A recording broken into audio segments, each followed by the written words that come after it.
This is a quick review of the workshop exercise which is posted up. So you should download the worksheet. Let's go through some of the things that are here. So what I've taken is the last 10 transactions from the practice set and got you to do a number of exercises with them. So it's like this. Sell 10 computers on credit to travel for you. So you've got to decide which journal that goes in. Well, sell on credit, it's going to be the sales journal. Will it go in a subsidiary ledger? Yes, it'll go in the accounts receivable subsidiary ledger. Is inventory involved?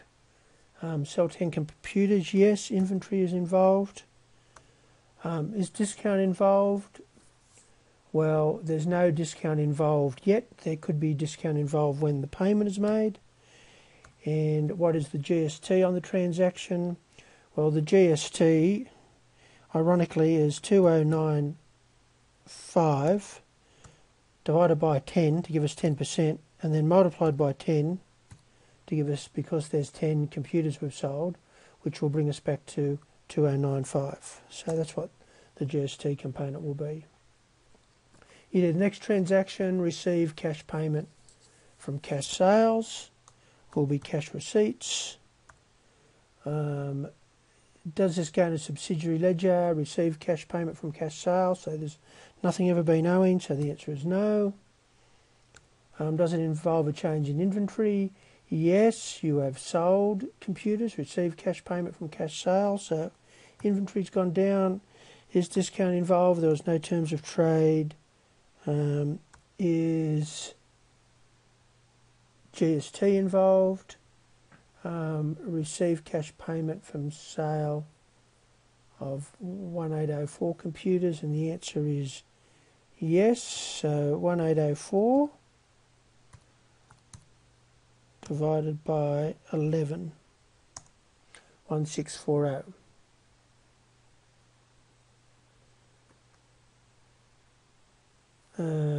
The next transaction, pay Orange Computers, 14,500.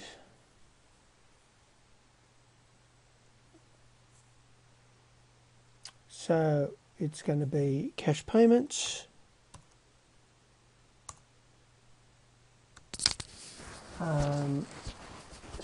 Special journal, yes. Accounts payable. Why? Because we pay Orange Computers, so we owed them money. Now we're paying it. Is there a change to inventory? No. Is there a discount involved? This has been owed for more than 1 month? No. Is GST involved? No. Righto. And again, you can work on down through that process to see what happens. And if you want to find the solution, go over here to Format, which is just outside the screen area, but see where I'm heading up here. You'll go Format, down to Hide, Unhide, Unhide Sheets, and there'll be solutions there. Alright, the next thing you would need to do on this is complete the inventory worksheet. So on the 19th, you sold 10 computers. So here we have inventory in, purchases, inventory out, sales. The unit cost is 1540.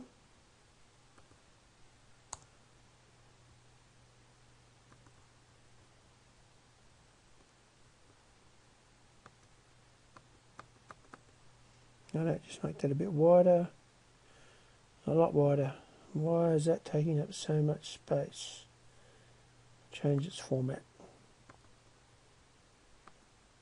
1540, total cost is 10 times that.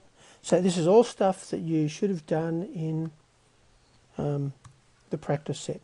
So closing inventory is going to be 185 because we've sold 10 computers. The closing cost of sales, 30,000 minus 15,400, 2890, work out the average, which will not change, it'll stay at 185. Stay at 185 all the way down here. Whenever we just have sales, I won't change the average cost.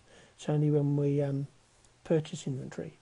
So next inventory item down, receive 8 computers, unit cost 1540 equals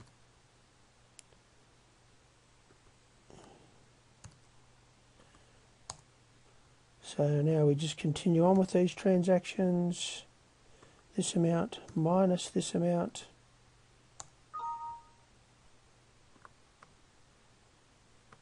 this amount minus this amount, and the formula here will be the same, and this formula we can fill down. What's our next sale? We sell 10 computers here. It's going to look the same as this top one. We fill that formula down, and we get over here to we actually have a purchase on the 30th. Purchased 8 computers, 1671.25, exclusive of GST. I'll just change the format.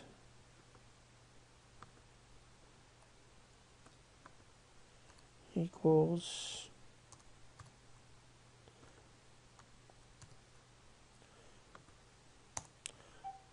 I'll make this one bigger, so it goes to 5, righto.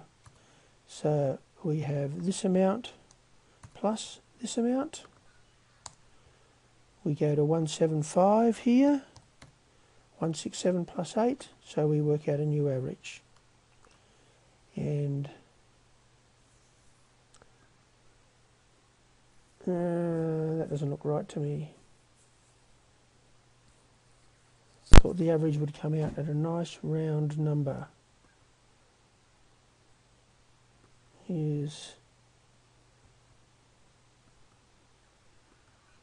alright, 1671. I've got the wrong number in here. That isn't right. Righto, yep.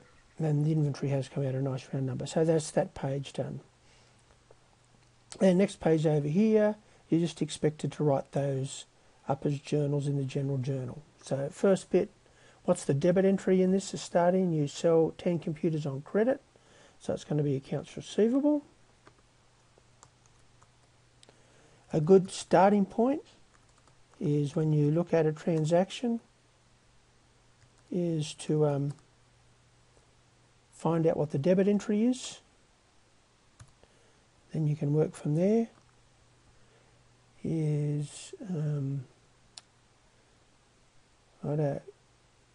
I'll have to do the other calculations first. So then we're going to have sales,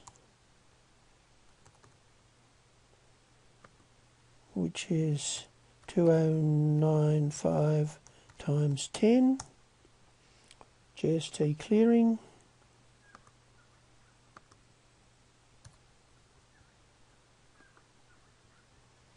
$2,095, so total accounts receivable,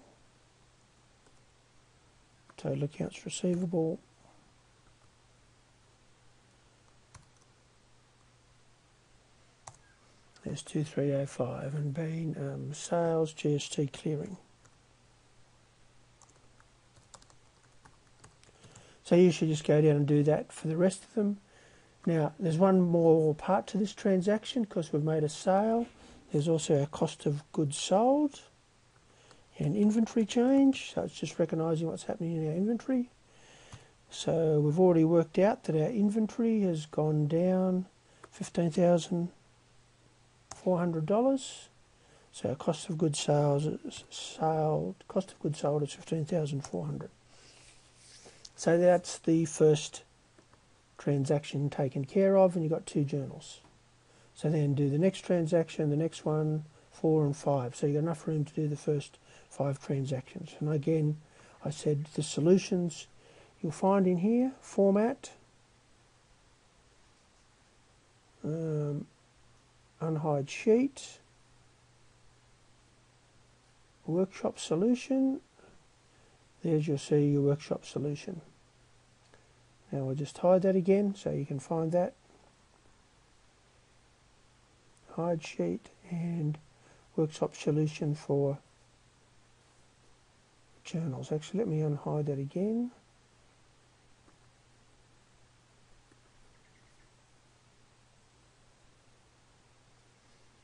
Actually, this should receive cash payment. This should have GST in it, this one. Equals 18040 divided by 11. Right, that's got GST in it. So you'll need to change that in your solution sheet. And format, unhide, journals. And there's your journals gone through. Now we haven't posted them yet, and we haven't put in explanations, nor have we put in the date. But be able to put the date, so your next thing will be important at least to know what you should post these to, even if we don't post them. Alright, that's been 11.5 minutes. That's long enough. Bye.